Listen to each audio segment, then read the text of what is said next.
We have chapter 6 and then part of chapter 10. I'm tempted to leave a lot of chapter 10 just to stick it to Brett Denko because he's the man. I'm going to make him do all of chapter 10. Chapter 10 sucks. I'm kidding. Does it? So here's what we're going to do. We're going to get through chapter 10, and good news, because the chapter 10 is hard, and it is hard. Brett we'll go through it all, or we'll go through part of it, and he'll do a review on it. What'll happen with chapter 10, you guys saw this in the last module, when he does the review on Saturday morning, you'll walk out of here being like, oh my God, that's awesome, right? Just because you've gone through it, then you get to revisit it again in close proximity to when you learned it, and stuff starts to trip. Traditional IRA. Oh my God, this might be easy. Easy peasy, chapter 6. Annual contributions. The maximum annual contribution for traditional and Roth IRAs for 21 is $6,000. It's indexed for inflation in increments of $500. So what should it be in 2 years? 7. Good. The max annual contribution for tax years beginning of 6 is increased by $1,000 for the catch-up contributions for individuals that attain 50 before the close of the taxable year. Note, still limited to the lesser the increased dollar limit or 100% of comp. Contributions can now be made after age 72. So why are they doing that? Why are they letting people contribute after 72? Because people are living a long time, right? A long time. 2016, is that what indexed it to? I think so, yeah. Bob Dole. How about Bob Dole? Was 98 years old. Dude got shot up, half paralyzed, like unbelievable, 98 years old. At least as of like 4 or 5 years ago, the largest growing group was centenarians as a percentage, because there were like 3 of them and they went to 4 and that was a 33% increase. Big number. Okay. Mr. Green's retired. He has an AGI of 100 grand. Can he contribute to deductible or non-deductible? What do you have to have, Sean? Now that you've lost all that hair, maybe you're a little smarter. Got to have earning income. Earning income. Got to have earned income to contribute. So you can't do either. Compensation represents wages, salaries, tips, professional fees, bonuses. In addition, alimony and separate maintenance payments are considered comp for IRA purposes pre-2019. You guys remember the divorce rule? Good. Which of the following income can be used to determine the amount of deductible IRA contribution that is allowed? What about S Corp? No. How come? K1, so it's unearned income. That's tough. You just got to, eventually you see it enough times, you know it, right? Deferred comp, informal funding. Okay, what's wrong with informal funding? It's informally funded, which means I haven't received it yet. If I haven't received it, it's not income to me, right? Professional fees, 100%. So by the way, if you take out 1 and 2, what are you left with? 3, 4, and 5. C, D, and E, right? Professional fees, you're good. Now you know E is out, right? And just quick test taking tips. So you don't even have to look at 4, because you know 4 is the right answer. You got to look at 5. Because if 5 is in, it's C. If 5 is wrong, it's D. Alimony, pre-2019, in, we got C. You guys got that? Okay, good. A spousal IRA. If a married person does not work or has limited compensation, he or she can contribute to a spousal IRA as long as the couple has compensation that equals or exceeds contributions to the IRA of both persons. So if my wife made enough money, she could contribute to her own and me. But she's got to have enough earning income. And by the way, she's 50, so how much would she have to have? For both of us. She's 50, I'm 54, 14. Right. Okay. IRA eligibility. Anyone receiving comp can do an IRA. For some, the contribution's deductible. For others, it's not deductible. You good? Did you lose something? Okay. Earnings grow, tax deferred. Keys to IRA deductibility. If neither spouse is an active participant, or if a single person is not an active participant, then the contributions are deductible. You got that? I got it. Good. No, that's good. He had a guy in the back of the class had a question about it earlier, and now we're going over the question. Plans that affect active participant status include participation qualified plans, simple, SEPs, TSAs, and union plans. Yeah, like unions have different plans. They don't really cover them on the test, but you got to know that they're here. By the way, does anyone, do you think we're going to find out that where Jimmy Hoffa's buried? Did you hear about that? There's a deathbed confession from a guy whose dad worked in a construction yard where his dad told him he buried Jimmy Hoffa in like 73, was it? We'll see. Jimmy Hoffa, generationally, Jimmy Hoffa, head of the Teamsters, was a huge deal. Okay, activity results in active participant status includes annual additions to defined contribution account or benefits accrued for the tax year to a defined benefit plan. So, annual additions, if you get any one of them, it means you're active. So even if you don't defer, so it's three things. Contributions by the employer, employee contributions, that's a deferral, and what else? Forfeitures. So let's say you don't put any money in, but you're in the plan, and you get forfeitures. You're considered actively participating. That's all that means. Elliot, an employee of Smart Inc., is concerned he's not received an annual addition to the profit sharing plan in the past 2 years. He earns $100,000 a year, is age 40 and married. Which statement is true? Okay. All DC plans are subject to minimum annual funding. Not in a profit share. He cannot contribute to an IRA because he's an active participant in the plan. Okay, so he's not really considered to be active.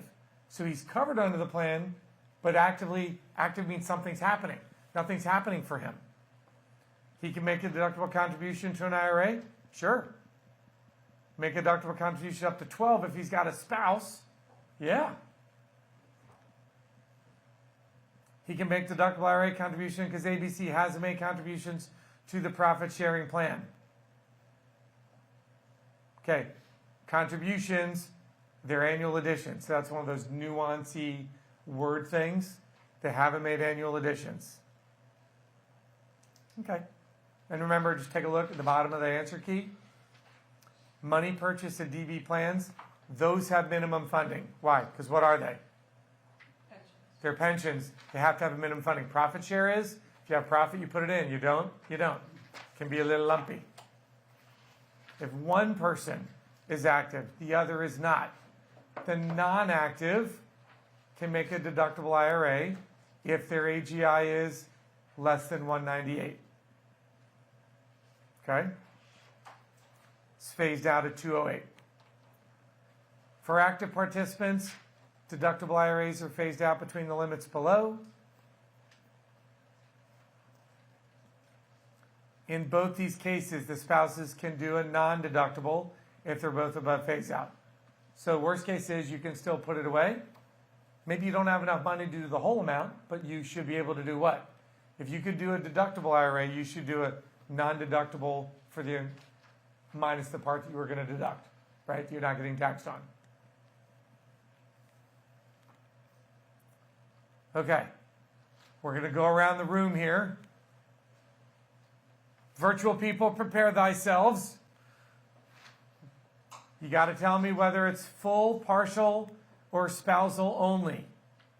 Okay, so number one, Mike, right in the front row, right here. A single individual, AGI of 76 grand, not an active participant in an employer plan. What can he do? Not active, so we can make full. Make a full. I like it. Shamu, Single individual, 72. Active participant, but not yet vested. Ooh, what can he do? So he's partial, Partial, why? because he's active, he's halfway through that thing. Okay. How about a married couple? Dave, right behind him. Married couple, AGI 216, neither participates in employer plan. Woo. They were full, Why? because they're not participating. And they're what? Stuck in the phase out. Yep. Okay. Well, it's not, it's actually, no, they're not participating. They're way beyond the phase out, sorry. Yeah, the 208 space. Yep. Okay. Martha, Miss Washington, a married couple, AGI 122, both participating. What can they do? Partial. Why? Phasing out between the 105 and the 125, right? Married couple, AGI 135, spouse H is actively participating.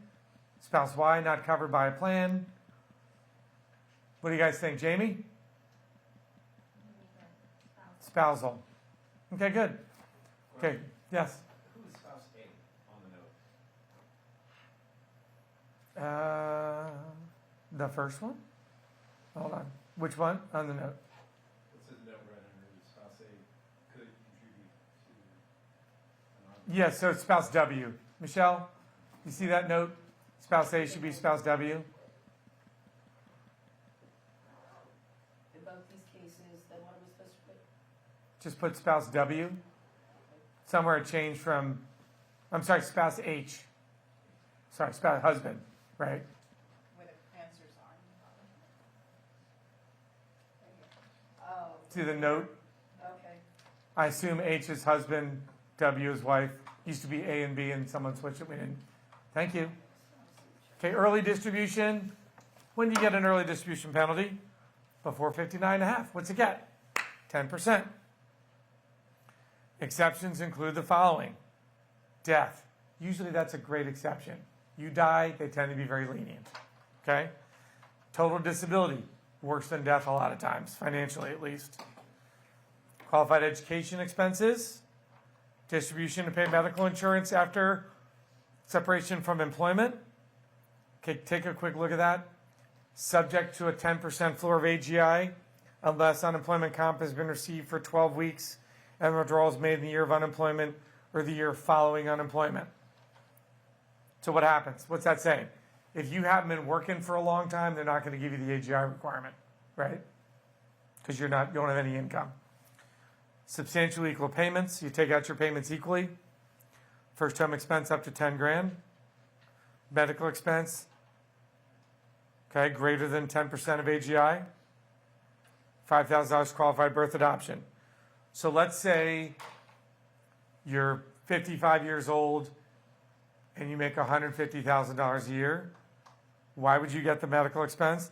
Because if you have such a huge medical expense that it's more than $15,000 of unreimbursed expenses, you got a big problem. They're letting you take that money out, right, without penalty. You still got to pay ordinary income. So it's not like it's a freebie, right? But they're not going to penalize you. I just bring that up because it's, if you imagine that scenario where it's like, wow, after I paid all my deductibles, like, so let's say you paid a deductible, then it's out of network, so it only covered, you had to cover 40%. If the 40% was like 20 grand, right? They would give you money to pay that $5,000. That's a lot of money. Okay? And by the way, it's great they give you first home expense of 10 grand. Like how much do houses cost? Right? 10 grand, it's not a needle move. I don't say that to be facetious, but it's like, even if you live like in the backwards woods of Kentucky, it's still at least a decent chunk of change.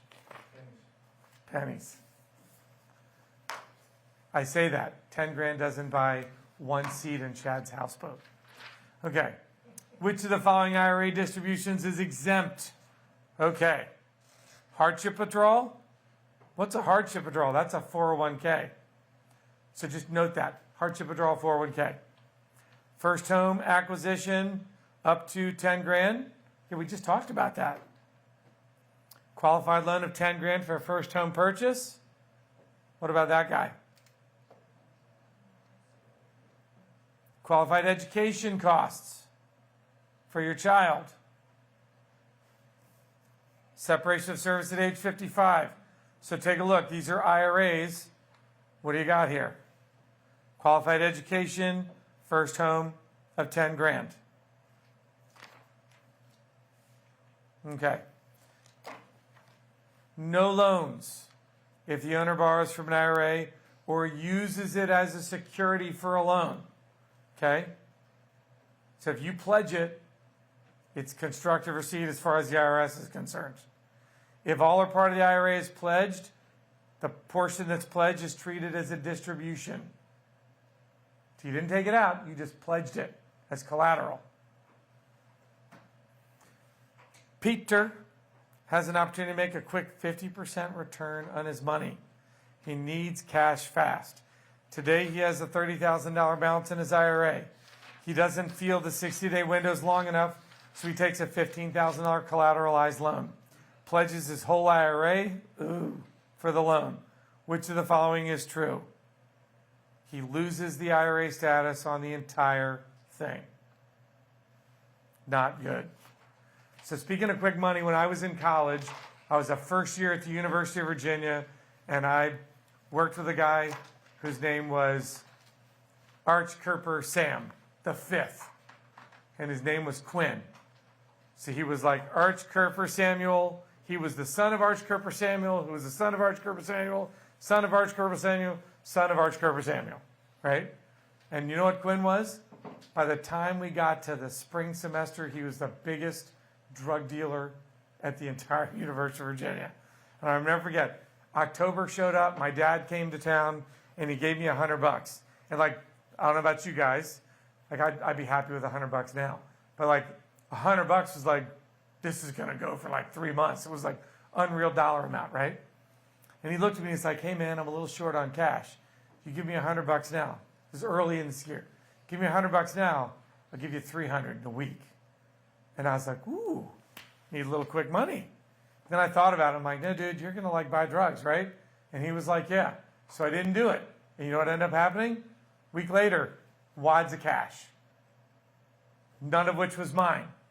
And I thought to myself, yeah, dude, you should have done it. But you know what? When I really think about it, shouldn't have done it. Guess what happened? He went to law school and went to work for the law firm of Samuel, and Samuel, all of his lineage. And guess who he ended up working with? He ended up working with people that were getting felony drug convictions and things like that. And guess what ended up happening? He got disbarred for doing drugs. Isn't that unreal?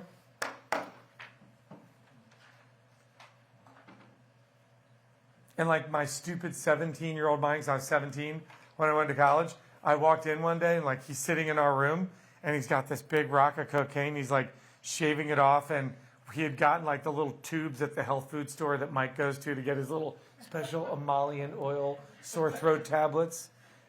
And he was taking them and putting cocaine into like little like capsules, right? And I'm like, dude, what are you doing? This is like classic idiot behavior. He was sitting down. I'm like, what are you doing? Stop that. You're going to get that all over the floor. Get out of the way. And then, because he was all baked out of his mind, I was 17. I thought he was going to get it all over the floor, and then the RA was going to come in and be like, drugs, you're all busted. So I didn't want him to spill over the floor. So I spent the next 2 hours shaving off the cocaine and sticking it in nice and neatly. So I went from like innocent bystander to accomplice. I was so smart. You can see I'm still pretty dumb. All right. God, what an idiot. But I know I've never done a drug in my life. Never had a drink in my life, never done a drug in my life. But I know a lot about drugs because of my man Arch Kerper Samuel V. Quit. Okay. That'll wake you up, right? Los drogas. Okay. Roth IRAs. Presuming you've earned income or a spouse with earned income, eligibility for a Roth may then be restricted on the amount of your AGI. For individuals, phase out's 125 to 140. Married filing jointly, 198 to 208. Married filing separately, 0 and 10 grand. So if you are married filing separately, that's what? Punitive, right? Ow. Eligibility is not restricted by an individual's age. Contributions by individuals with earned income can continue at any age. Contributions not deductible. Eligibility not affected by your participation in an employer-sponsored plan. Okay? Why? It's after tax. Liz, you're having a strong day. You are. 290 after tax. There we go. By the way, Mike, you know where Liz was this morning? Working out, lifting weights while Sleeping Beauty was nodding off to sleep.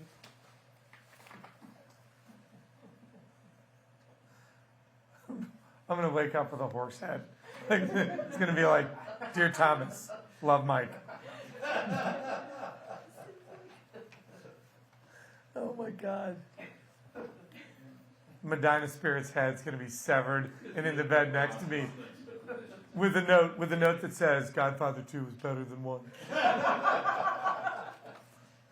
Okay, the $6,000 limit combines contributions made to traditional and Roths. Investments grow tax deferred and qualified distributions are tax free. Non-working spouse may also contribute to a Roth IRA, as with a traditional. No mandatory distributions at 72. Contributions can even be made after 72. Minimum distribution rules that require distributions from traditional IRAs beginning at age 72 do not apply. So why would clients do these? Even if they didn't need the money for retirement, why would you keep contributing? Wealth transfer, right? Applying the facts. Ward in June. Married filing jointly. Have an AGI of 131. June's in a 401k. Ward does not participate in anything, which is true. Can they both contribute to Roth IRAs? Yeah, I think so. One is in, so then B and D are out. So then if 2 or 5 is true, then it's A. If not, it's C. Only Ward can contribute to a Roth IRA. Well, we know that's false, because if 1 is true, 2 is false, right? So what do you get? C. What's 4? Only Ward can contribute to a deductible IRA. Why is that? Because she's an active participant at work. Roth conversions. Prior to 2010, taxpayers with modified AGI or modified gross income of 100 grand or more were not permitted to make Roth conversions. The Tax Reconciliation Act permits all taxpayers to make Roth conversions, regardless of income level. Distributions from a regular IRA, also including qualified Plan Simple, SEP Simple 403, governmental 457 to a Roth, are allowed. What about a non-governmental? Where can they go? You can only roll non-governmental to another non-governmental. For taxpayers who are required to take an RMD, a Roth conversion does not satisfy the RMD. So Brett and I do this all day, every day. He's been doing it forever. I've been doing it for a decent chunk of time. He called me the other day and he was like, hey man, I got a client and they've got an IRA and they're going to roll it into their 401k and they're 73 years old because they're still working. Like, what happens? And we were like pondering it. And it was like, wow, all right, here's one I've never come across. So we like postulated all sorts of theories. So you know what the answer is? He can do it, has to take, just logically think about it, has to take the RMD from the IRA first this year, then he can take the balance, roll it into the 401k, right? Has to take the current year while it was existing, then you can roll it into the 401k. Yeah. Why? Say that again? No RMDs because he's still working, right? So you guys get like the federal government, just like everything else. We talked about this, but maybe half of you were asleep. This was like 6 modules ago, or maybe like 3, right? Government's just like a business. You have income and expenses, right? Income for the government is what? Taxes. Expenses are all the crap you spend, infrastructure, roads, standing armies, welfare programs, like anything the government spends money on. Federal government employees, right? So nobody likes paying taxes, but at some point, like, it's great, but what's happening? How are we doing stuff? We're printing money. That's a bigger problem than raising taxes, says me, right? But people just don't think about printing money as being a problem. Nobody wants, I don't want to pay those taxes. Like, I have zero desire to pay taxes on my tutoring money, right? Just today I was in the bathroom and I'm like, I have got to send my client or my CPA an email going, hey man, I made like a couple grand tutoring this year. Remind me to tell you that. Because you know what's going to happen? I'm going to forget about it. And then I'm going to look back and then I've already forgotten about it. And then I'm like, and maybe I'll slide by.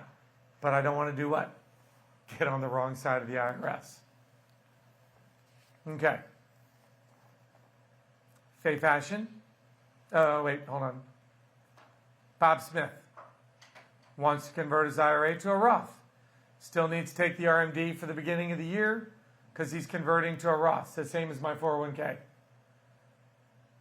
Converting to the Roth doesn't satisfy the RMD.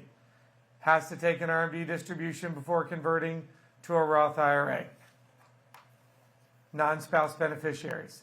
Any non-spouse beneficiary who inherits a qualified plan account balance is eligible to convert that plan to an inherited Roth IRA, and the plan must allow this transfer. Must be what? Direct transfer, because non-spouse beneficiaries can never make a 60-day rollover. However, while a non-spouse beneficiary inherits a qualified plan, can convert to an inherited Roth. If the same beneficiary inherits an IRA, they cannot convert it to an inherited Roth IRA. So you can go Roth to Roth, inherited Roth to inherited Roth, but you can't do inherited IRA to inherited Roth IRA. Faye. She's a widow at 66, wants to retire soon from her position as head buyer for a retail chain. Makes $140 a year. Current balance of approximately $800 grand in her account in the company's profit share plan. She owns substantial non-qualified assets, most of which were inherited from her late husband. She's concerned about RMDs in a few years. What would you suggest she do with her 401k? Okay? So what does she have? What are her concerns?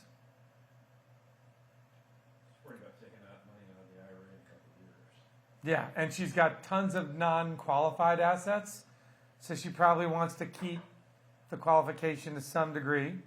So what should she do to avoid RMD requirements?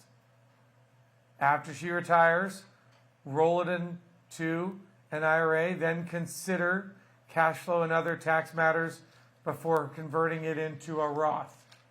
So why is that confusing? Because you're like, dude, she doesn't want to take RMDs.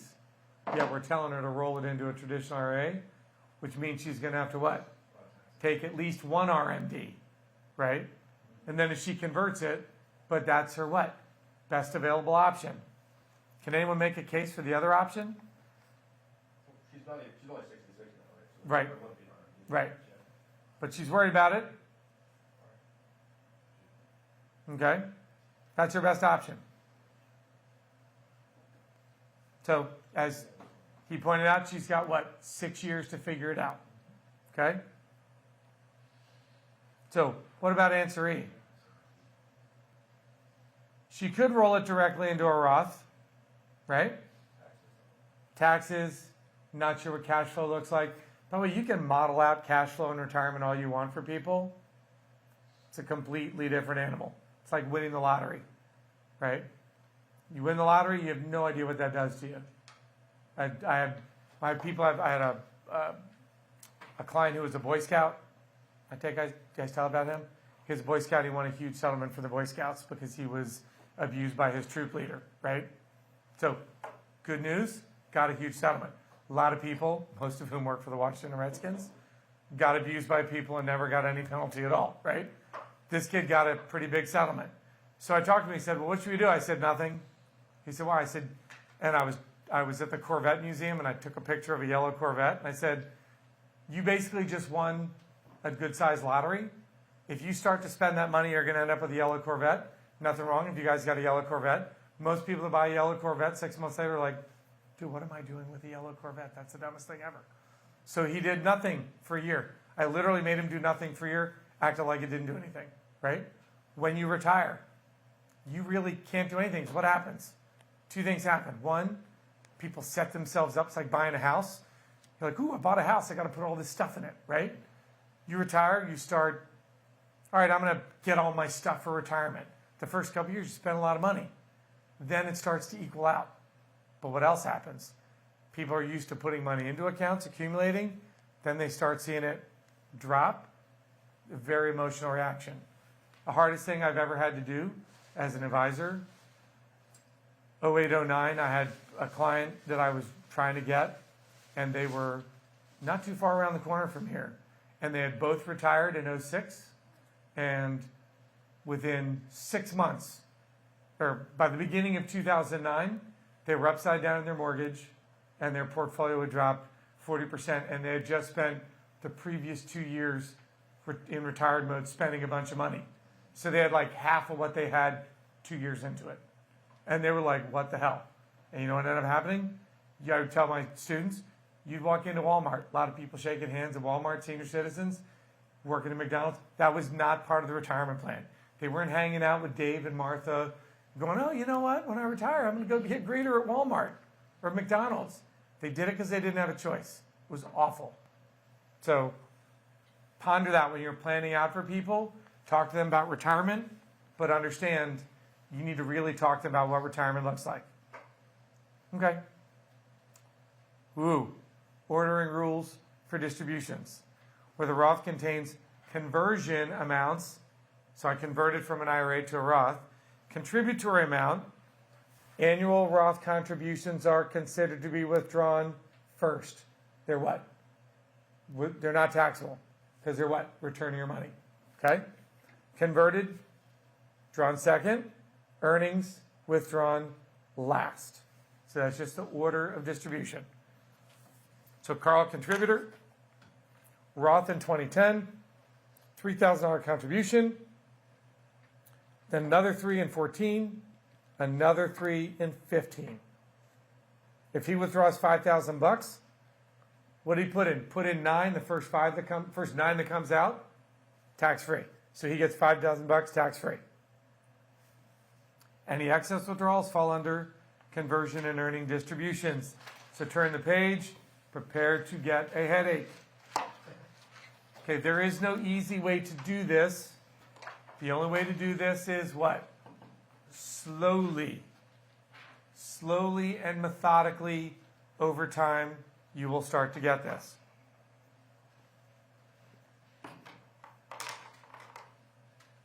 Conversion distributions.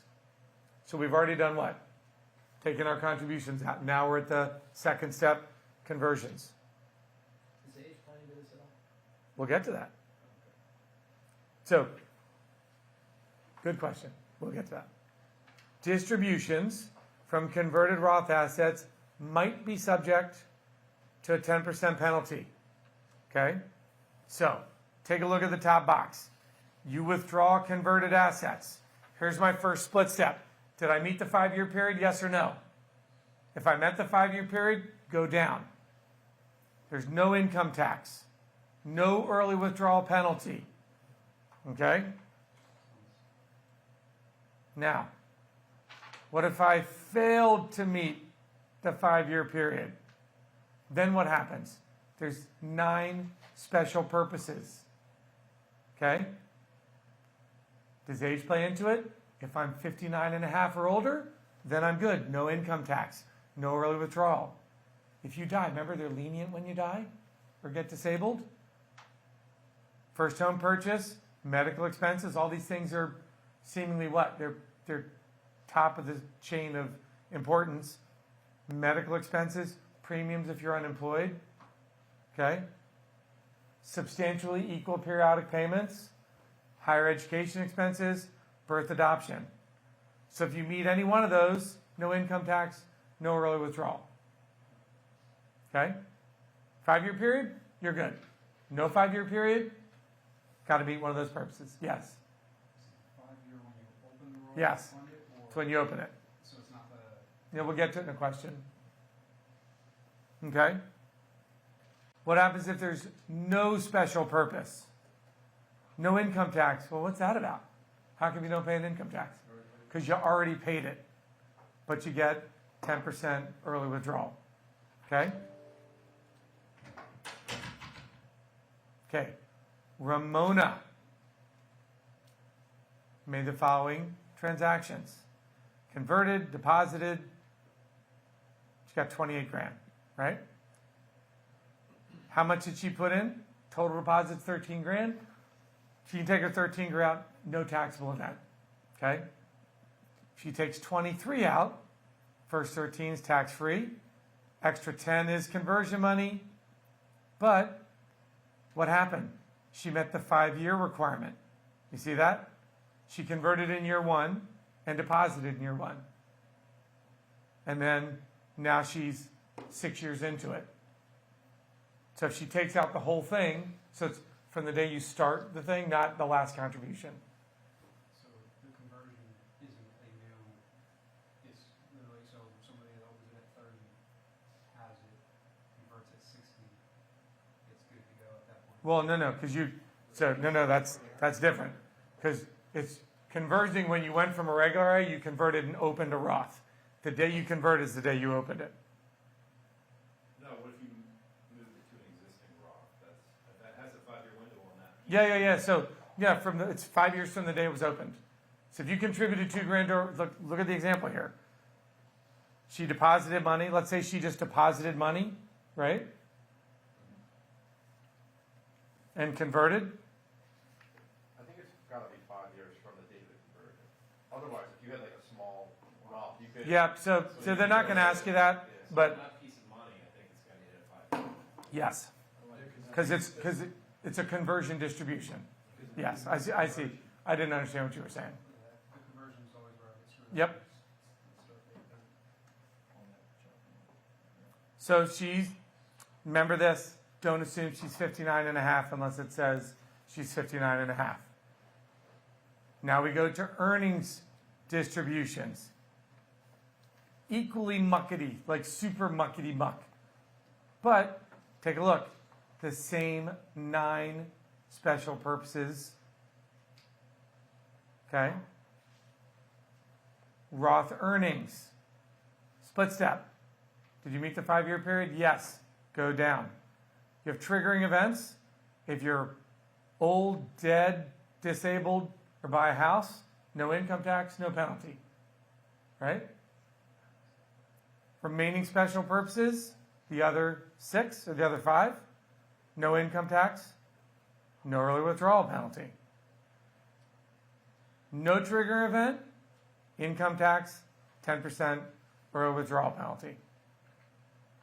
Okay? So in the first one, no income tax, no withdrawal. Second one, income tax, but no early withdrawal.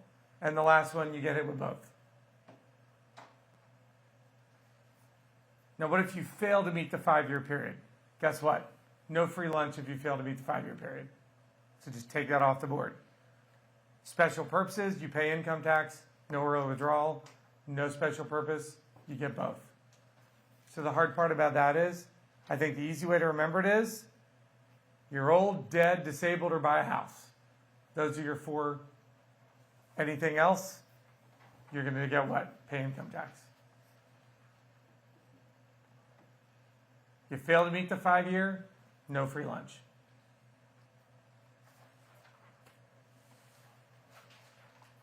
All right, so let's turn the page and look at Alice. Alice made the following transactions. Deposited 8 grand. After 4 years, she closes the account. What's the tax effect? Okay, so she get the 8 grand back?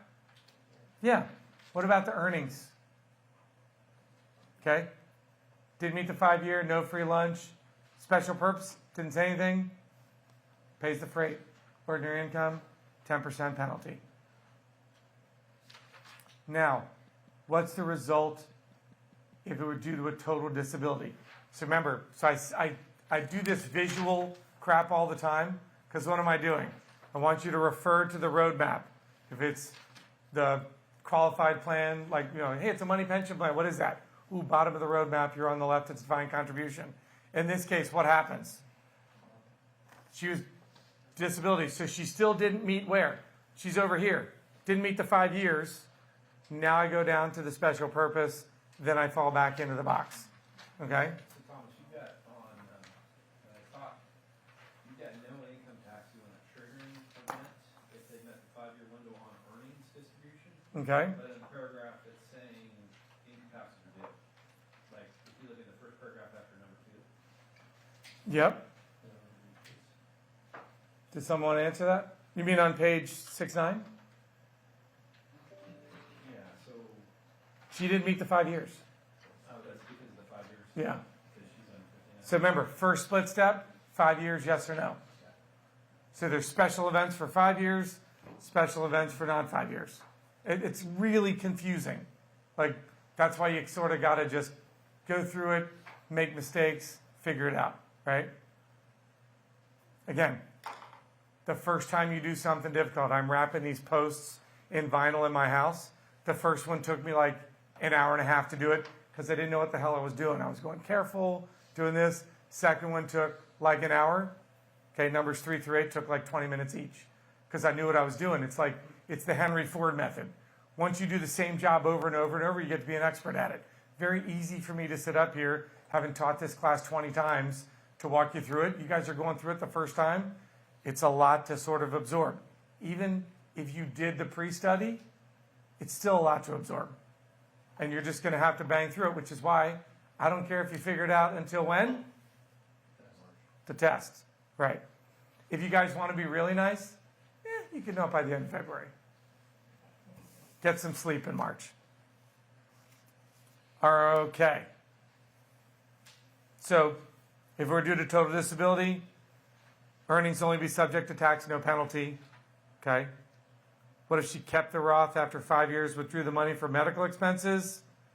Earnings only be subject to tax, but no 10% penalty. Why? Because medical expenses. It's the second special purpose box. Okay. RMDs. Roth IRAs are not subject to RMDs. They've got the following distribution rules due to the death of the original owner. The Roth IRA account balance must be distributed in one of the following ways. Within 5 years of the owner's death, 10 years to the designated beneficiary following the owner's death. Where the sole beneficiary is the owner's surviving spouse, they can delay distributions until the Roth owner would have reached 72, or they can treat it as their own, right? If you treat the inherited Roth as your own, no distributions are required by the surviving spouse, right? So you roll it into your own. Hey, Thomas, I have a Which question define on types of that. IRAs? Go ahead. The distributed in within 5 years, like to who? Because the next one is distributed within 10 years. It's always going to go to the designated beneficiary. So why is there a 5 and a 10? Some people don't have beneficiaries, and so it goes by will. And that has to be done in 5 years. What was that, the 2019? Okay. Yeah, I think so. So, Michelle, you want to make a note there to say we need to make a distinction between those two. New page and everything again. 6-9, under the required minimum distributions, first bullet point, distributed within 5 years of the owner's death, if no designated beneficiary. We'll just Isn't run that that through also Brett, if make it's sure not he a wants to do human it that way. beneficiary? Okay, There's another question there. another question. I said, isn't that also if it's not a non-human beneficiary? Like a trust or a If it's a non-human benefit, like a charity or something? charity or a Yeah, trust because if it's charity, it's gonna probably just go straight to them right outright. Right. or a trust? Yes. Let's stick with yes. Stick with yes. Okay, just had a very funny memory that I can't share, but later I'll tell you all about it. Okay. Okay, which of the following types of IRAs not subject to RMDs? Roth IRA, RMD, yes or no? No, not subject. So that counts. So one is in, that takes D off the table, right? Roth inherited by a spouse rolled into their Roth IRA. Yeah, no RMD there. Treat it like it's your own. So 2 is in, nothing changes. Child of the owner, death before RBD, Child of the owner, death after RBD, 1 and 2. Okay, do number 2 on your own. We'll do a mini case. Yes, question? April, do you still have your question? No, yes. So I haven't heard the answer, but I stepped out for a minute. On the Roth 5-year, is that on the original ever opened at a different firm Roth date? Yeah. Okay. They're not going to ask you that on the test. But it's Just gonna in be real separate. life. And that, like, the reason why they can't ask on the test is like, when I was going through it, it was like, oh, is it a rollover IRA or a contributory IRA? And like the tax laws were all murky and everything, and they wanted you to keep them separate. And eventually it's like, it's too much paperwork, no one's ever going to catch it. So everyone blends it in. And now, same thing's happening with Roth. So they're not going to ask you that, but it's going to be the original date. April, how's that? April, how's Tech? Is she from Texas? Arkansas. Arkansas. Texas, Arkansas, same thing. Yeah. Have you seen the impeachment thing on Bill, listen to me screaming, there's a microphone right here. No, Have you seen I the haven't. impeachment thing on FX? I have not. With Bill I Clinton get and Monica frustrated with Lewinsky? news. I don't watch the news. Yeah. I'm No, terrible. dude, you gotta watch it. It's a mockumentary. Is that what you called it the other I day? mean, It's a I'll mockumentary. watch it Clive since you Owen tell me plays about Bill it. Clinton. I did not have sex with that woman. Yeah. Sexual relations. Well, Michelle, Rebecca, do you still have can you another one? please make an edit to that. Sexual relations. No, I will not. Sure. Thomas, does each conversion have its own 5-year period, I would assume? You know what? You guys are being very naughty. Okay, Thomas. Question, Rebecca. Does each Go ahead. conversion have its own 5-year period, I would assume? Something about Version have their own 5-year period. this what? Yes. You just say yes. Well, because it depends on what she's asking. If they're all going into the same one, again, it's what should you do, what can you do, what actually happens. They're going to ask you about one conversion on the test, right? I mean, you could open a Roth at this firm and a Roth at that firm and a Roth at another firm, and each one would be subject to its own 5-year rule, right? But for the test, they're going to ask you about one. And then guess what happens? So, like, again, stuff gets murky. Good news, when, like, a year from now, you're all going to be CFPs, right? You're going to be CFPs. See how I'm allowing for Mike to fail at least a couple of times? You're all going to be CFPs, and you're going to get this question. You know what the best part is? I know. Trust me. I'll drive to your house. So you're going to be CFPs, and you're going to get this question. You know what's going to happen? You're not going to have to answer it in 50 seconds in multiple choice format. You'll be like, okay, hold on. Let me break this down. You're going to take some notes. You'll be like, you know what? Let me take a look at it, get back to you. You'll noodle it on your own. You'll probably call a CPA, you know, right? The same way Brett just called me the other day and said, hey, man, got to run this by you. What do you think? That's all. Like, it's in real life, you have lots of time to answer the question. And a lot of times, if you answer it on the spot, people think what? What, your time's not that valuable, wasn't that hard. When I was at Merrill Lynch, you know, did you do assessments at Merrill Lynch when you become a new FA? Oh, with the manager? Yeah. So I did my assessment, right? I'm not particularly smart. I've got a very good memory, a very quick processor. People confuse that with intelligence. It's not. But I process stuff quickly. I remember stuff, right? So I went through my assessment and I just remembered everything. They asked me a bunch of dumb questions. I remembered it, right? They're like, and I got an A-. And the reason why I got an A- was they were like, you know what? When you're in front of a client, you need to start making more mistakes. Get it 80% right, 20% wrong. Don't answer everything. Take it, walk away, answer it, get back to them. And I'm like, to me, that was the dumbest thing in the world. Like, if I know the answer is 14, why do I need to like walk away into a quiet room and then come back to give you the answer, right? And it was very manipulative and suggestive. I didn't like it. But there is some component of, if you answer it, clients like it, but they like the idea that you're going back and researching it. They'll give you more credit if you take your time, research it, involve other people, right? Other professionals.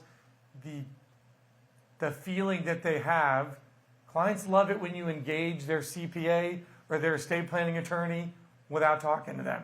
Or you send an email to them and copy them in on it, and they see it going back. They're like, oh, I like that, because you're working for me. They enjoy that. If you're just like 14, it's like, oh, that was sort of quick, right? What am I paying you for? It's a strange world. Okay, mini case. You do 2 on your own. Mini case. Charles is 47. Pam is 39. Reported year, AGI of 83 grand. He works for Y2 Inc. They've got a 401k plan. He's contributing 6%. It's the maximum allowable because you know what, Martha? They are restricting the amount that he can defer. Okay?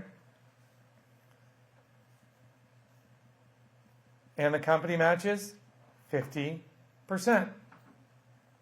They've got traditional IRAs contributing 6 grand each in 2021 with 100 grand in them.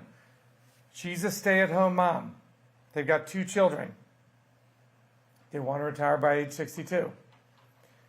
Okay, so you go through all that, you're formulating questions, and then they ask you this. If they want to roll his traditional IRA to a Roth IRA, which statement is correct? Okay, A, Charles cannot roll his traditional IRA into a Roth because of his income and his current 401k plan participation. Are there income restrictions anymore? No. Does it have anything to do with converting a plan, being an active participant? No. Okay, so A is out. He can roll his IRA into a Roth, but he has to pay a penalty in federal income tax. Okay, what about that? Has to pay income tax, but no penalty. B is out. What about D? Must take distributions from the converted Roth after age 70 and a half because he converted it before the age of 50. That's one of those like kind of things your kids would make up a bunch of semi-factual things and spit it out at you and maybe it makes sense. No. If he uses the converted account balance, Roth account balance for post-secondary education of his children, he'll have to pay ordinary income tax from the distributions on earnings only. Okay, what do you guys think? That's a good one. Okay? So look what that question's asking you to do. It's not what the best answer is. It's not the answer you were going to get to. It's forcing you to understand the nuances of special purposes and rolling things over and ages. So they covered a myriad of materials or a myriad of facts surrounding it so you could get to it. Okay, number 2. Charles and Pam recognize they should save an additional 2 grand a year for retirement. They would like to save it in the most tax advantaged way. What would you advise them to do? Should they dollar cost average into a small cap growth fund over the next, is that 1.8 years or 18 years? 18 years. There appears to be a little space typo there, Michelle. Top of page 611. Under A, 18 years looks like. I had this friend in high school and his eyes were really far apart, but they were like still legitimate. That 1 and that 8 are really far apart. I'm trying to come up with something. Okay. Dude, you could drive a Ford up your nose and never be blind. Okay. Okay. So, should they increase contribution to the Y2 Inc. policy? You can't do it. Why not? Good. It's math. It's Good, he went back. Too much money. Okay. Should she open a traditional IRA? Okay. So what happens? They're already contributing, right? So you back into purchasing a variable annuity. So I have no idea what the hell that means. Like logically, I'm talking about retirement. You're talking about variable annuities. Okay, what does variable annuity do? What do they want to do? They want to do it in a tax advantage way. So if they save $2,000 into a variable annuity, what happens to all that money? Defers until they start taking it out and distributing it.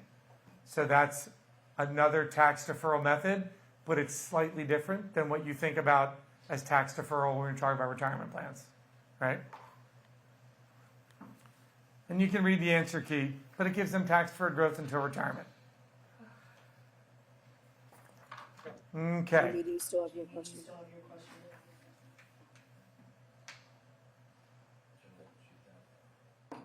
Yeah.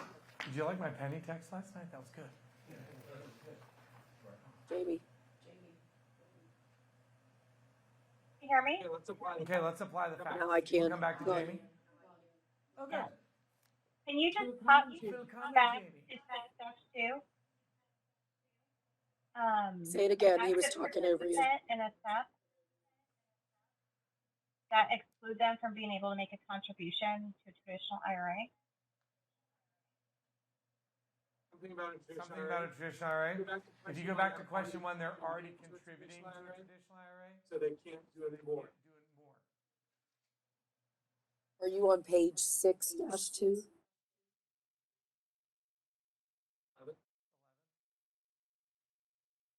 I am. The feedback's bad. I don't know. Maybe I'll just ask after the chapter. This is better now, go ahead. Okay. 6-2, it talks about being an active participant, and it lists simple plans, SEP, TSAs, and union plans.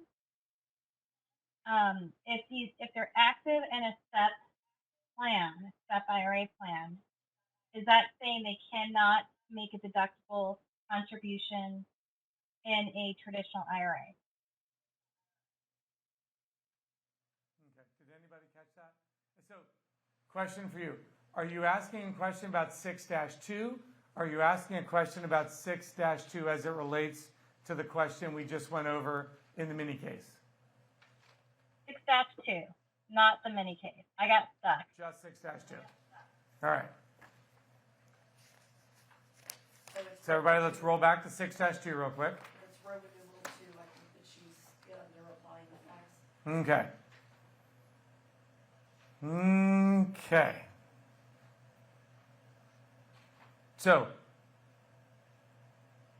the question is, you're talking about Elliot, I'm assuming. Is he an active participant? Do you think he's an active participant? Like he's in the plan, but no money's being put in the plan, so he's not active. Not the question, just keys to IRA deductibility. I'm confused about that part. Okay. Which one of those sentences? 1, 2, or 3? So it says plans There's that three little affect sections under participant keys. status. Okay. So if you're in any one of those plans, you're an active participant. That says you can't do a deductible IRA.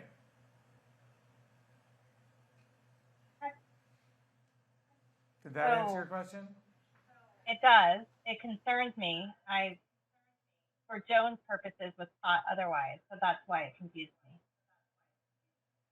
Okay. All right, I'm going to fall down this rabbit hole. Why does that concern you, Jones-wise? I have clients that contribute to both SEP IRAs and traditional IRAs. So I need to go back. So, Contributing is different than potentially deducting the contribution. right.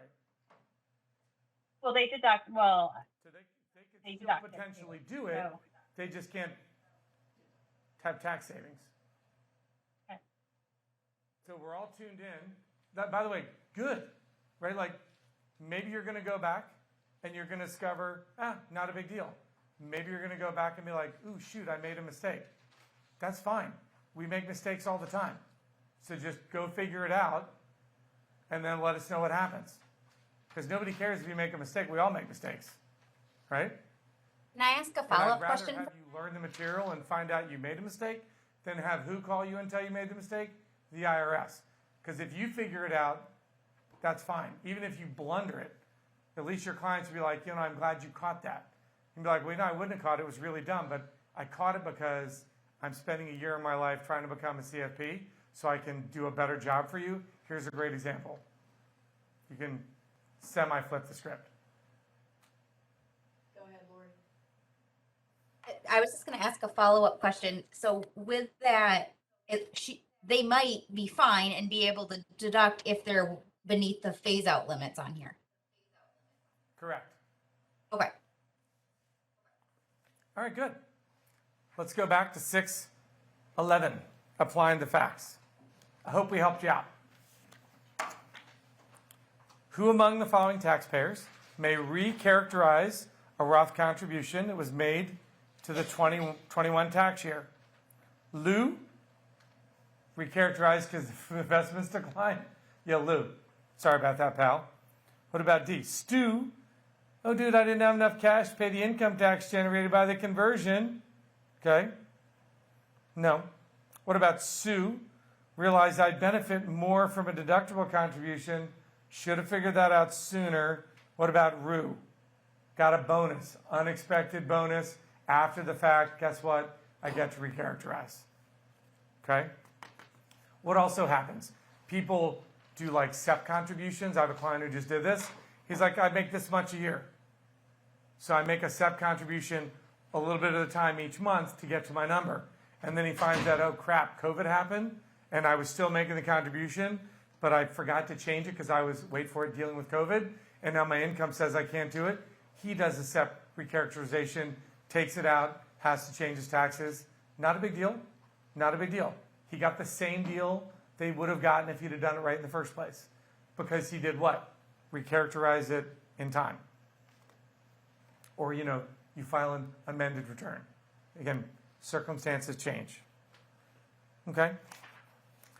The Roth owner who wishes to recharacterize would generally instruct the trustee or the custodian holding it to transfer the amount to a traditional IRA and a trustee to trustee within the same trustee. Assuming it's completed by the deadline for the Roth owner's tax return, including extensions, generally October what? 15th, 6 days before an awesome date. The contribution will be treated as made to the traditional IRA for that year, as if the Roth never occurred. October due date operates even when the taxpayer didn't request an extension in April. And you could do number 2. Now, here's an interesting one. The Roth 401k. Only 401k and 403b plans and governmental 457s may offer our Roth contribution program.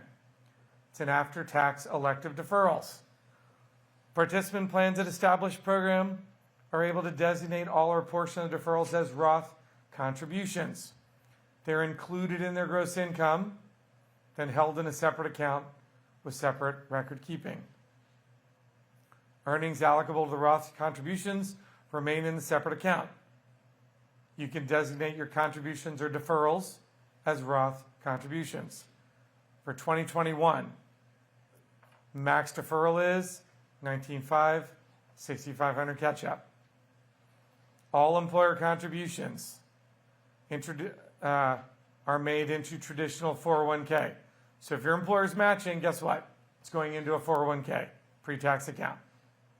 There are no income limits with a Roth 401k, 403b, or 457. By the way, do they have to offer it? No. By the way, raise your hand if you have the option of doing it, if you should do it. Like if you can afford to do it, you should do it. Why? Asset location is really important. You have clients that sell businesses that have tons of taxable money, not a lot of retirement money. By the way, that's really going to kill them if you have an active portfolio kicking off capital gains every year in a new world, right? But what if you have what? Taxable accounts, qualified accounts like a regular 401k, but the Roth is like its own separate entity. So if you can afford to do it, I say that, I have to do that, I'm going to start doing that. I got a decent chunk of change in my 401k, I'm going to start building it over there, right? Now what's going to happen? I'm going to lose what?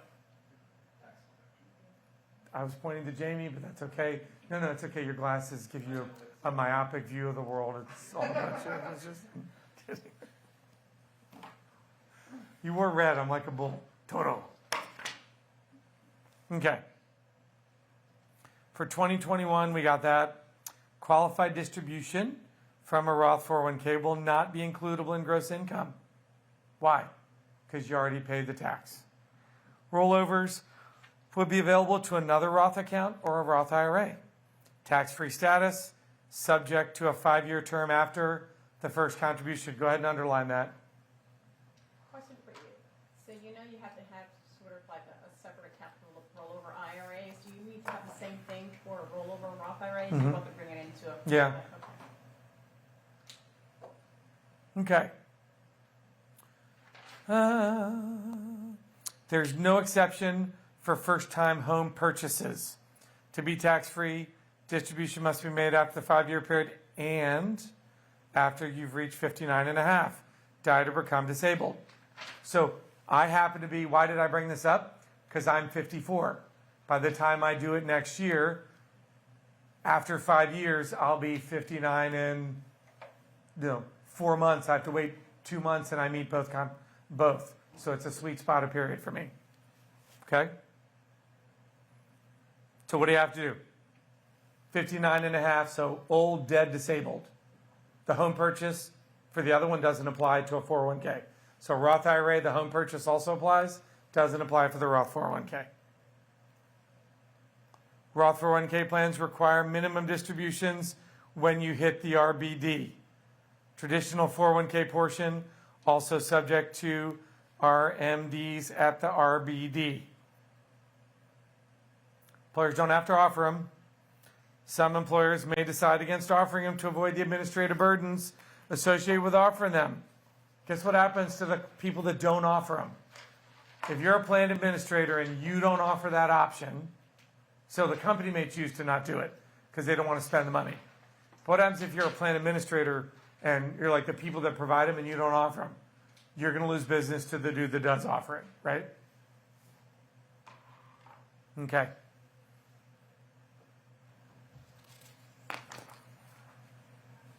Let's do number 1. I'm sorry, can I get a clarification? Yeah, go ahead. So, is it saying that 401ks Roth 401ks are subject to RMDs? Mm-hmm.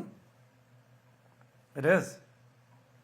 Unless you roll it over to a Roth IRA? In which case it's no longer a Roth 401k, right? But yeah, I know, right here. it's kooky. I thought for sure it said Soho. I didn't. I was like, you were at an angle. Okay. So you can roll your Roth 401k into what? A 401k with a Roth option? Yes. Traditional IRA? No. So 1 is out, 2 is in, 3 is out, 4 is in. Okay? So then you take a look at it. What's the linchpin? 3. A governmental 457 with a 457 Roth option. Yep. Okay. Do the next one on your own. ABLE accounts. Achieving a Better Life experience expands the 529 to create tax advantage accounts for the disabled. Individuals can contribute up to 15 grand annually. Distributions used for qualified disability expenses are not included in gross income if the beneficiary became disabled before 26. It's exempt from the $2,000 limit on personal assets from Medicaid and SSI. Okay? Does everyone know what the $2,000 limit for Medicaid means? Anyone just take a stab at it? Yeah. So let's say I got 100 grand. Okay? So when my mom went into her home, she had $100,000, for example. Okay? She could move into the home costs, let's say, 7 grand a month. She was able to move into the home. She paid 7 grand a month out of that 100 until it went down. Once it got to $2,000, then all of a sudden Medicaid kicked in and started paying the home directly. And same thing happened to my dad. Then every year we'd take a look at it. And you had to show 12 months of account balances that the average balance was less than, in the state of Maryland, it was $2,500, right? But less than a certain amount. And guess what happened? One year, I was like accruing money so he could buy something, right? And it was like, oh, by the way, you don't spend it, we're going to give you less money. Or we're going to either give you less money or they were going to charge more. right? Do you have a lot of people in disabled accounts? No. I haven't seen- No, and I know a lot so my youngest brother was disabled, and my brother-in-law is disabled. It's one of the ties that binds me and my wife. I don't see a lot of it. Most people that have money do it in a trust. But it's like a cheap trust, right? Distribution tax free or not? Yeah. Okay. Similar to 529, but If it's for what? Distributions for qualified expenses, right? By the way, wheelchairs, wildly expensive. Wildly expensive. Like $5,000. And it's not a special wheelchair. it's like a regular old metal wheeler. It's unbelievable, right? And my brother-in-law is a wheelchair athlete, so he was a wheelchair Paralympian, then he was wheelchair basketball athlete for all 4 years in college. Did you grow up near Edinburgh, Michelle? Not that close. But you familiar with it being all Yinzer-like and PA driven and drinking your Yingling river water beer? Iron City. Okay. So, remind me to tell you about Stick and Angie. Have I asked you about that? Someone remember a live review to tell you about Stick and Angie. Okay. So, he was a wheelchair athlete, was a basketball player. Now he plays wheelchair rugby. You know what that is? It's like a Steven Seagal 80s movie. They're literally trying to kill each other. We go watch these things and it's like smash 'em up derby with a ball somewhere that's rolling around that they occasionally pick up to throw. So for example, if me and Mike were playing smash 'em up derby, we'd let you guys play with the ball. We would constantly be angling to smash each other. But it's like they go full speed and all these guys, like a lot of them, like my brother-in-law he has legs, but his upper body is ungodly strong. And you wheel as fast as you can and you just slam into dudes. And dudes are falling over in their wheelchairs and they like blow the whistle and all the parents and family members are like ready to run on the field. And they're like, what's wrong with you? Get out of here. Like they get all hot. It's crazy. It's violent. It's actually pretty awesome. But guess what? It's hard on a wheelchair. It's hard. And they got the wheels that are like this. You can't really, so what ends up happening is you can't get a clean hit on someone, but that also means that you hit at an angle, and so you hit at the wrong angle, you fall over. Now you're not hitting the right angle wheel. It's hard on the chairs. They replaced a lot of wheels. But you know what? Man, those dudes are alive. They are so alive. It's awesome. Okay. What about Able is correct? Contribution limits are similar to those to Coverdale? Are they similar to Coverdale? Or? No, 529s. Can generally claim as an above-the-line deduction? What do you guys think? No. Distributions for qualified disability expenses can be excluded from gross income until they get 18? No, they can actually, but it's not like you stop being disabled at 18, right? As long as it's qualified forever. But you can be the beneficiary of a single ABLE account. That's just a learning question. Less leisure. 65 and single, retires and goes fishing, wants to make an investment of $6,000. Find out his AGI is $80,000. Okay. He's retired.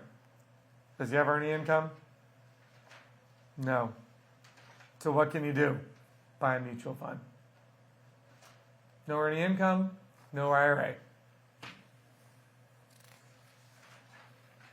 Number 4, Lorne Love My Job, 72, still working. Annual salary of $100,000. XYZ is a profit share. He's still participating. His wife died 3 years ago at age 69. He started taking distributions from her IRA. His AGI is 150. What's an allowable contribution for Lorne? Okay. So interesting. Salary's 100, AGI is 150. Okay? So, he's still a participant. What can he do and why? Can you do a deductible? Let's take out what you can't do. Can he do a deductible IRA? No. Can he contribute to his wife's IRA? She's dead. No. Can you do a Roth IRA? No. You can do a non-deductible, right? So being an active participant, remember page 6.2, someone just asked that question. Active participant changes the deductibility of your IRA. So he can do an IRA, he just can't do a deductible one. Okay. 251, we are screaming. Okay, so this is a long exam. 10 questions. 251, I'm going to give you till 3:30. Okay? So, take the quiz. Go outside, hop around in the cold. Take a little restroom break. Check your email.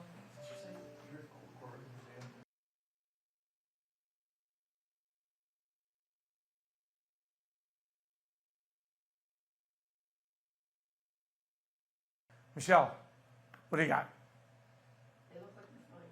What do you cook for Christmas? You got a bunch of boys. They just go pretty basic. Some scalloped potatoes, lots of appetizers. There we go. Nothing wrong with that. Anyone favorite food? Anything? Scallops. Why? Bay or C? Hold on. Look at that. Just laid it right in there for the easy catch over the outstretched arms. Okay. Boom. So you're a golfer, right? Brett and I just signed up. I told you we had a buddy. We have a buddy who won the low amateur at the PGA Whistling Straits. He was on the TaylorMade Presidential Advisory Board. So we just scheduled our trip to the TaylorMade Kingdom, which is the TaylorMade experience, where you go out. You get familiar? You go out to Carlsbad, California, and they've got a golf course, and they've got like an engineer, and they combine the art of science. Like, they look at your swing speed on like all the technology in the world, and they tell you how bad it sucks. And then once they tell you how bad your swing sucks, then they walk around, you play golf with an engineer and a shot track, and they custom every single club. They custom make every single club for you, and then they ship them to you. Kind of cool. Should be kind of different. Yeah. The new robot they made that can actually fix your swing for you. Oh, I'm dying to see that. So kind of a cool story. Seamus will dig this because he's Irish as far as I'm concerned. My high school, the head engineer, the principal engineer at TaylorMade went to my high school. So I found out about it. I'm trying to connect him.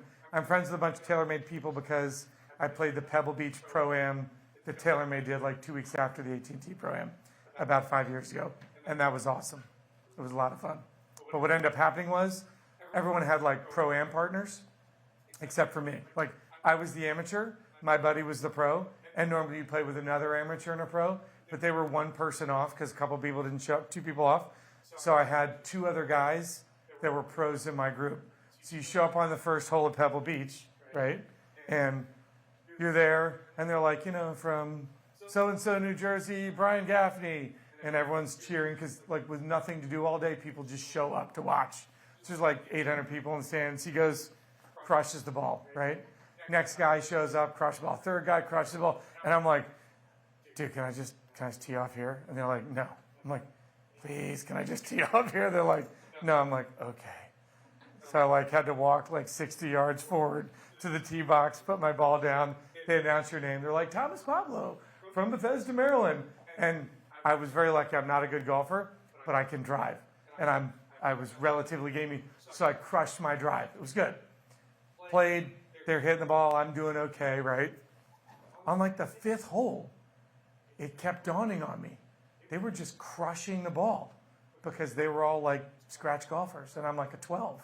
And so on the 5th hole, I went to tee off, and I'm like, I just been walking up and dropping the ball and hitting it like it's no big deal. I started thinking about it. I'm like, they're supposed to do this. I wonder when my game's going to fall apart. Guess when it fell apart? That shot, right? So they all drove. I went like 20 yards forward, went to the tee box, hit a ball, hit another ball, hit my 3rd ball before they hit their 2nd one. It was a little thing we call bad. But then I have a pretty cool video where another buddy of mine from TaylorMade like came out to join us on the course. It's like it's like hole 7. It's on the water. It's a par 3, and someone took a video, and I hit it to like this far between the pin. And as I'm walking off the course, like the 2 guys jumped on my back. It was kind of fun. Anyway, good times. Tell you all about it. Brett is a very good golfer because he started playing golf when he was a kid. I didn't play before I was 30, but he's very meticulous. He understands everything about the golf course. Like you'd be like, oh yeah, hole 3, there were like 6 fairway bunkers. Isn't that amazing? And I'm like, fairway bunkers? What the hell are you talking about? He notices everything like that. What's the strength? He's consistent. He never gets in that much trouble. He always plays it smart, so he's never going to tin cup it and be like, give me another ball. Give me another ball. He's like, oh, you know what? I'm going to get up and down. He plays consistent. Then, the secret of golf is, if you're not a great golfer, if you play for like bogey golf and then you par, you're in good shape. Whereas a lot of guys, I would always be like, no, I think I can get there. I got that club in my bag. And then I'd be like 4 shots, double bogey, triple bogey. So I'm like a 12. I can drive and I'm good short. Any long irons, can't even think about it in my long irons. We have a below scratch golfer, +1, right? +1 in the back. Don't let the beard fool you. That's legit. It's way legit. It's too legit to quit. You like that? Hammer time. Okay, I can't sit here and talk all day. Let's go, chapter 6, delaying the inevitable. So again, how do we feel about the quiz? Like the material stuff, you get to the quiz, it's like, oh, I can do the quiz, right? Not that bad. Okay. By the way, enjoy the warm weather, because when Brett shows up, it's going to be like the Midwest. It's snowed over. I feel like I like it hot. I feel like I'm getting medium rare right now. But I enjoy it. Okay.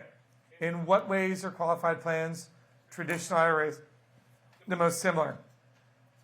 They have RMDs, right? Funding limits, qualifications, vesting can all be different.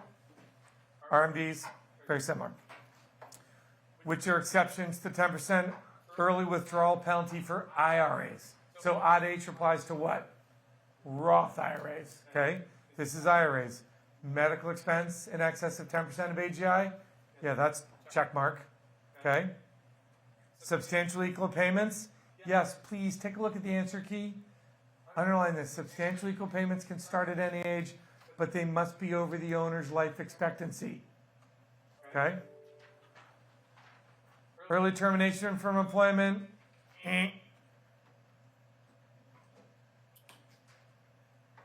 Distributions to pay medical insurance premiums after separation employment. So, hey man, you've been fired, you still got to pay your medical insurance bill so you can have health care, okay? And then you can look at it. The detail there is awesome. Unemployment comp has been received for at least 12 weeks, and the withdrawal was made in the year unemployment or the year immediately following unemployment. Pretty detailed answer. That's going to get you where you need to go. Number 3. What's least suitable for an IRA for a 28-year-old single client with a moderate risk tolerance? High-yield muni bonds. Why? Don't need tax-exempt income in an IRA. Okay? So what would you guys pick? Well, what would you pick? That's the least. What's the most suitable? D. Good. Homer, he's a retired tailor. Can he make a contribution to a Roth IRA? No. No what? Earnest income. Number 5. Bob and Sally, married filing jointly, AGI 225, neither participates in retirement plan at work. What can they do? Good. Can they do IRAs? Yes or no? Yes. Can they deduct them? Yes. Okay.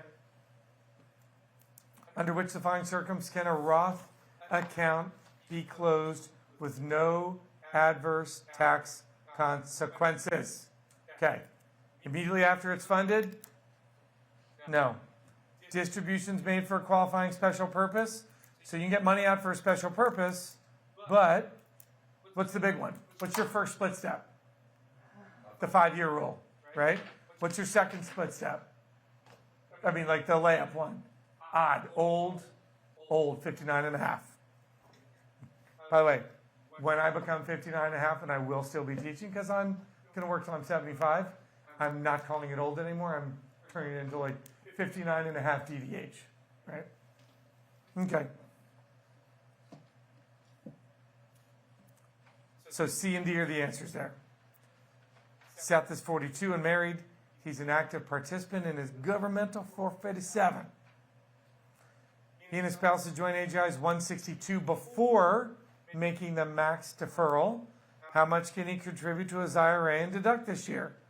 Okay, so where's the phase out? Okay. Take a look at the answer key. This is one of those tricky questions. The phase out is 105 to 125. Okay, so he's way over that. If someone's active, IRA deductibility depends on the modified adjusted gross income within the phase out range. So if he was allowed to deduct it, that might get you closer. However, a 457 of any type does not count as active participation, so he can make a deductible contribution.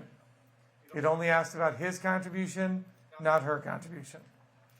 So the answer is D. Number 8. Lucky James. Every time I say Jane, I say Bare Naked Ladies track 4.